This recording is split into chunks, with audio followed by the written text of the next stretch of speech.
Mon but aujourd'hui est simplement de vous présenter un scénario, donc d'un travailleur versus un retraité au niveau de la capacité d'emprunt. Donc, combien qu'une personne est capable d'aller chercher en financement, tout dépendant de sa situation financière au moment de la demande. Donc, juste, je vous dis ça tout de suite, là, le scénario que je présente est fictif, basé sur des chiffres approximatifs d'un- d'une situation que pourrait avoir, disons, un emprunteur au moment de faire une demande. C'est sûr et certain que votre situation financière à vous est probablement très différente de celle que je présente aujourd'hui. Les chiffres n'arriveront pas au même. C'est vraiment juste pour vous donner une idée, rien de plus que ça. Euh, il y a plusieurs hypothèses là-dedans. Il n'y a rien qui est béton, là. Donc, c'est vraiment des chiffres qui sont fictifs, mais qui vont quand même se rapprocher de la réalité. Donc, pour mon scénario, ce que j'ai pris un emprunteur qui est salarié, donc un travailleur salarié, euh, qui détient une maison qui peut avoir une valeur marchande aujourd'hui de 500 000. Donc, cette personne-là voudrait faire la demande pour enregistrer une marge de crédit hypothécaire. Et puis, tout dépendant si la personne est encore au travail, donc encore disons, avant la retraite ou qu'elle a décidé de prendre sa retraite, bien, on va voir qu'il va avoir un bon impact au niveau de sa capacité d'emprunt. Donc, j'ai fait des catégories, donc catégorie revenus, dépenses, et puis ensuite de ça, le détail des calculs n'est pas inclus sur la feuille parce que ça serait inutile, mais j'ai mis les résultats donc de mes calculs.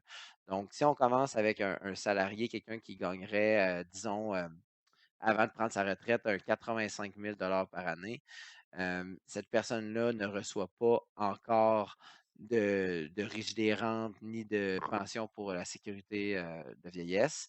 Donc, on ne calcule pas non plus de décaissement de placement, étant donné qu'elle n'est pas encore à la retraite, elle ne doit pas décaisser encore de ses placements. Donc, on a un total de revenus de 85 000, tout simplement. Étant donné la situation du client, on calcule un maximum de 44 des revenus pour avoir un revenu qui est qualifiable. Dans mon contexte, donc dans mon scénario hypothétique, j'ai considéré que le client a présentement une dépense de voiture de 800 par mois. Et puis que, étant donné que la propriété vaut environ 500 000, dans mon contexte, j'ai pris 1,1 de la valeur de la propriété en taxes foncières annuelles. Et puis, j'ai calculé un 150 de frais de chauffage mensuels. Donc, côté dépenses au niveau de la qualification, là, on s'entend, ça c'est des chiffres au niveau de la qualification, on se retrouve avec 16 900 de dépenses par année, ce qui veut dire que cet emprunteur-là aurait un revenu net qualifiable de 20 500.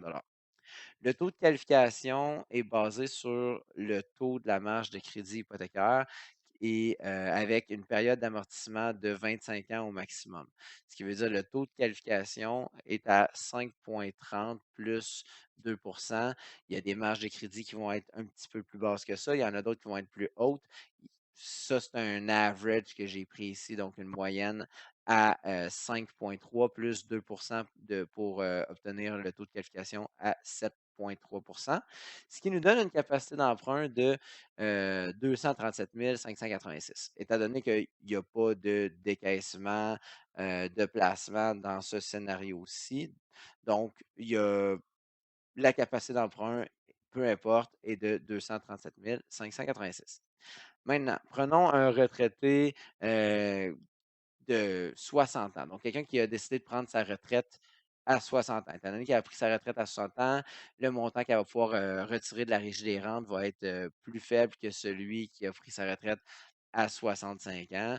Donc, je suis allé avec des chiffres approximatifs. C'est sur ces chiffres-là là, que je veux pas que vous me reveniez. Là. C'est vraiment hypothétique parce que le montant que vous pouvez obtenir de la Régie des rentes peut varier tout dépendant de votre situation, combien vous avez cotisé, en quelle année, etc. Donc, ça peut varier d'une personne à l'autre. Je suis vraiment allé avec quelque chose d'à peu près. Là.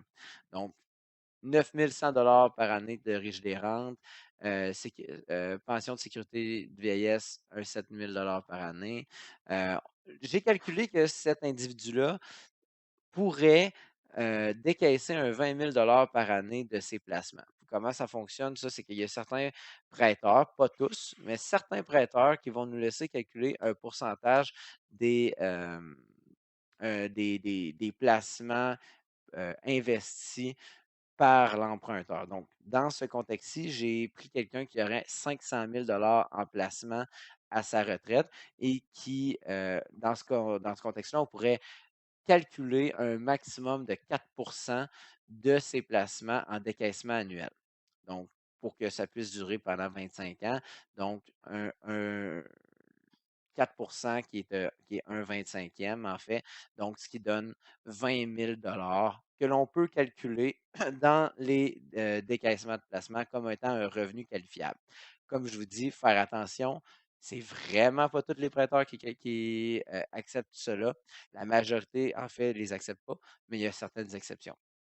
Dans ce cas-ci, ça nous donne un revenu de 36 100, revenu qualifiable de 14 079 à 39 du total des revenus. Donc, 39 ça donne 36 000, ça donne 14 079. On déduit les dépenses et puis j'ai pris pour acquis que cette personne-ci à la retraite n'avait pas de paiement de voiture, étant donné qu'elle est rendue à la retraite, elle veut garder ses dépenses, donc ses paiements là, dans son budget mensuel le plus faible possible. Donc, pas de paiement d'auto, seulement les taxes foncières puis les frais de chauffage, car c'est pour la même propriété. On arrive avec un revenu net qualifiable de 6 779 $. Ça, c'est annuel. Avec un taux de qualification de 7,3, ça donne une capacité d'emprunt maximale de 78 566. Ça, c'est avec un prêteur qui nous permet de prendre en compte les décaissements de placement. S'il n'y a pas de décaissement de placement, le même individu arrive à 0 $ de capacité d'emprunt. Donc, aucune possibilité d'emprunt. Maintenant, on ne repassera pas au travers tous les chiffres. Si on y va pour un individu qui décide de prendre sa retraite à 65 ans, on arrive avec un maximum de capacité d'emprunt de 96 193. Et si on ne peut pas prendre en compte les décaissements, on arrive à 5 794. Donc, ça ne fait pas des très, très grandes marges de crédit hypothécaire si on compare avec celles que la même individu aurait pu prendre avant la retraite. Et puis là, à ça, on peut ajouter le fait que si vous êtes en couple, vous détenez la maison avec quelqu'un d'autre, eh bien, on pourrait calculer la capacité d'emprunt basée sur le couple au lieu d'être basé sur seulement que vous. Donc, la capacité d'emprunt ça aurait une influence, le nombre de personnes qui désirent ouvrir la marge de crédit hypothécaire.